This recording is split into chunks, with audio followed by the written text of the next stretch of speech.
Hello guys, Makar Sankranti তোমাদের সবাইকে অনেক অনেক শুভেচ্ছা জানালাম। তো আজকে সকাল সকাল ঘুম থেকে উঠে স্নান টান করে ফ্রেশ হয়ে গেছিলাম। তো আজকে একটু নতুন জামা পরতে ইচ্ছে করছিল, সেই জন্য এটা পুজোতে নিয়েছিলাম। আমি ওইটা পরে রেডি হয়ে গেছি আমি।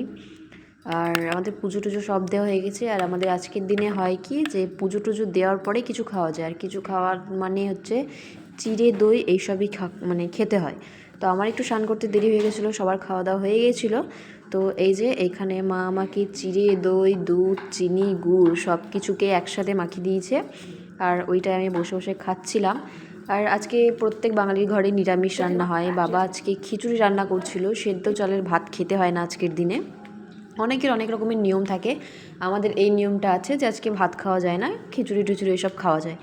তো অনেক দিন পর আজকে আমি দই খাচ্ছিলাম। দইটা আমি এমনি নর্মালি এমনি খাই না, শুধু শুধু আজকে রোদে বসে বসে খাচ্ছিলাম। তো দই টই খাওয়ার কিছুক্ষণ পর কমলালেবু খাচ্ছিলাম। শীতের প্রথম কমলালেবু খাচ্ছি এবার শীতের।